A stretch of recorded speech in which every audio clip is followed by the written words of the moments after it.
Rocky पानी में डूबकर मर जाता है। फिर मूवी के एंड में एक सीन में केजीएफ चैप्टर 3 के आने का इशारा मिलता है। अगर रॉकी मर गया है तो केजीएफ चैप्टर 3 में क्या होने वाला है? क्या रॉकी उसमें वापस जिंदा होगा या नहीं? और प्रभास की सलार मूवी का केजीएफ से क्या कोई कनेक्शन है या नहीं? और केजीएफ चैप्टर 3 की स्टोरी क्या होने वाली है, इस पर पूरा डिटेल में आपको बताने वाले हैं। तो वीडियो देखते रहिए और सब्सक्राइब कर बेल आइकन भी प्रेस कर लें। अगर आपने केजीएफ चैप्टर 1 और चैप्टर 2 देख ली है तो केजीएफ की दुनिया में आप शामिल हो चुके हैं और केजीएफ और रॉकी का क्रेज आप पर भी चढ़ चुका होगा, क्योंकि ये मूवी इतनी एंगेजिंग और दमदार है कि ऑडियंस में ये एक कनेक्शन बना चुकी है। लोगों में इसका क्रेज भी बड़ा जबरदस्त है। अब अगर ऐसे में मेकर्स केजीएफ चैप्टर 2 बनाकर मूवी का एंड कर देते हैं और आगे इसके सीक्वल्स नहीं बनाते हैं तो मेकर्स के हाथ से केजीएफ चली जाएगी और केजीएफ जिसका क्रेज फैंस में बहुत हाई है उसे मेकर्स खो देंगे। अगर मेकर्स एक नई और फ्रेश मूवी बनाते हैं तो वापस इन फैंस को उससे जोड़ा नहीं जा सकता और इतने बड़े फैन बेस को मेकर्स खो देंगे। इसीलिए मेकर्स केजीएफ के इतने बड़े फैन बेस को खोना नहीं चाहते हैं। इसलिए केजीएफ 2 के एंड में केजीएफ चैप्टर 3 का क्लू जोड़ दिया गया ताकि जो क्रेज केजीएफ 2 के लिए था उसे केजीएफ 3 पर शिफ्ट किया जा सके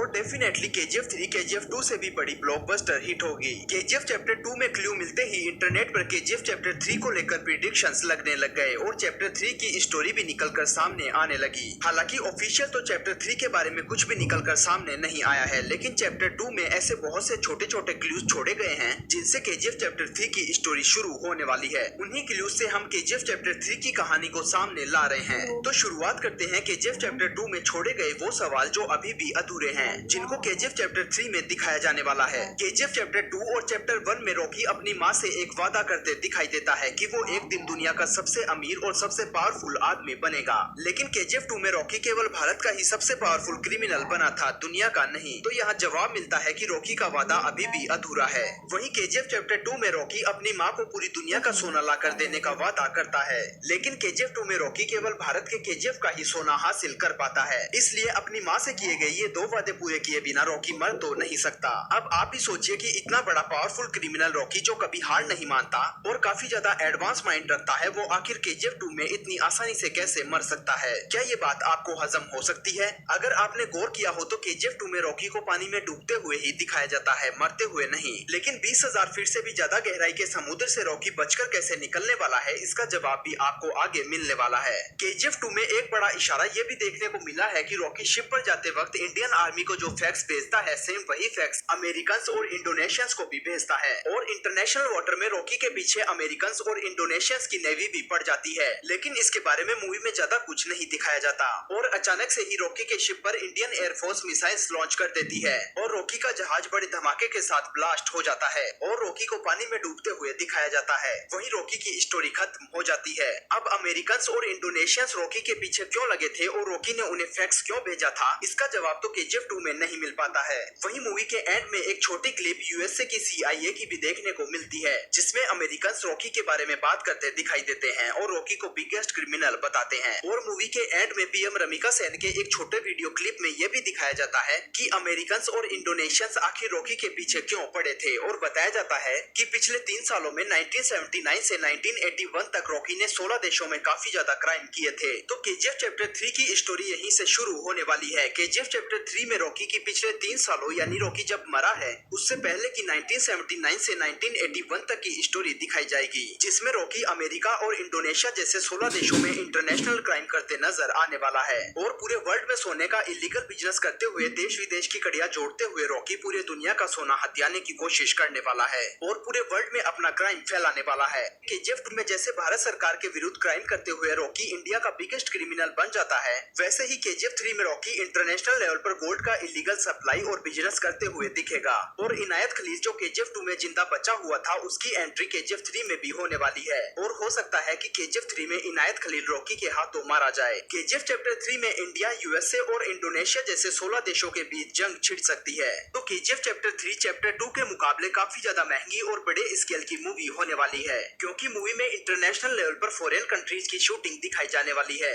जो पूरी तरह हॉलीवुड स्टाइल में शूट होगी और मूवी में एक्शंस और वीएफएक्स भी बहुत ज्यादा टॉप रेटेड देखने को मिलने वाले हैं। अब यहाँ बड़े अनुमान ये भी लगाए जा रहे हैं कि केजीएफ चैप्टर 3 में रॉकी पानी में डूबता नहीं है बल्कि पानी से बचकर निकल जाता है। अब रॉकी इतने गहरे पानी से बचकर कैसे निकलने वाला है ये भी जानने की कोशिश करते हैं। जब रॉकी पानी में डूबता है और वहाँ अमेरिकन और इंडोनेशियंस की नेवी रॉकी के पीछे आती है तो यहाँ प्रिडिक्शन ये लगाए जा रहे हैं हैं कि केजीएफ चैप्टर 3 में रॉकी जिंदा बच निकलता है, क्योंकि जब रॉकी का जहाज ब्लास्ट होता है तो रॉकी मरता नहीं है, केवल उसे पानी में डूबते हुए ही दिखाया जाता है। और मूवी में ये बोलते हुए भी लास्ट सीन में बताया जाता है कि जहाँ रॉकी डूबता है वहाँ गहराई 20,000 फीट से ज्यादा है, जहाँ से इंडियन नेवी के हाथ कुछ भी नहीं लगता, मतलब कि रॉकी की डेड बॉडी भी उन्हें नहीं मिलती। और वहाँ से रॉकी को अमेरिकन सी पनडुब्बी के जरिए बाहर ले जाते हैं और इस तरह रॉकी जिंदा बच निकलता है। इसीलिए पूरी प्लानिंग से केजीएफ 2 के एंड में रॉकी अपने दिमाग का यूज करते हुए पूरी सूझबूझ से अमेरिकन और इंडोनेशियंस को फैक्स भेजकर बुलाता है ताकि रॉकी वहाँ से किसी तरह बचकर निकल सके। और इसी तरह रॉकी की स्टोरी केजीएफ 3 में आगे बढ़ने वाली है। तो केजीएफ चैप्टर 3 बहुत बड़े लेवल की मूवी होने वाली है, जिसमें अब तक दिखाए गए रॉकी को और भी ज्यादा बड़ा पावरफुल क्रिमिनल दिखाया जाएगा,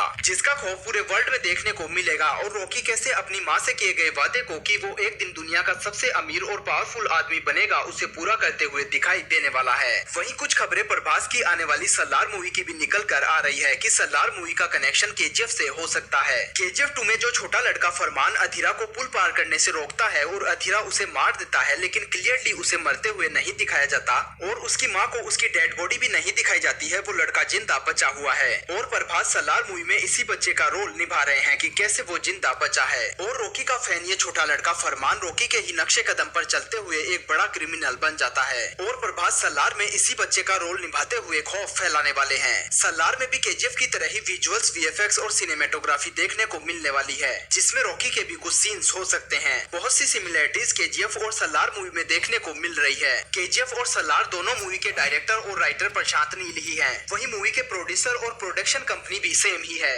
और सबसे बड़ी खबर ये भी है कि केजीएफ 2 में फरमान की मां का रोल ईश्वरी राव ने किया था, वही ईश्वरी राव सलार में प्रभास की मां का रोल निभा रही है। ये इतने बड़े क्लूज हैं जो साफ बता रहे हैं कि सलार का डायरेक्ट कनेक्शन केजीएफ से होने वाला है। वहीं इसके बाद सेम मेकर्स और डायरेक्टर की मूवी बघीरा भी आने वाली है, जिसका कनेक्शन भी केजीएफ से ही बताया जा रहा है। तो बैक टू बैक केजीएफ से रिलेटेड ये मूवीज आने वाली है जो केजीएफ का साम्राज्य खड़ा कर देगी। अभी तक आपने हॉलीवुड की मार्वल और डीसी की मूवीज ही ऐसी देखी होगी। जैसा हॉलीवुड में मार्वल मूवीज में एवेंजर्स में हमें देखने को मिला है, ठीक वैसे ही केजीएफ की एक दूसरे से जुड़ी हुई ये फिल्में इंडियन सिनेमा को एक अलग ही ऊंचाई पर ले जाएगी। तो ये सभी अनुमान उन्हीं क्लूज पर आधारित है जो केजीएफ 2 में छोड़े गए हैं और सलार और बघीरा मूवी से रिलेटेड हैं, जो पूरी तरह फैक्ट्स पर आधारित हैं। अब रियल में केजीएफ 3, सलार और बघीरा का क्या कनेक्शन होने वाला है और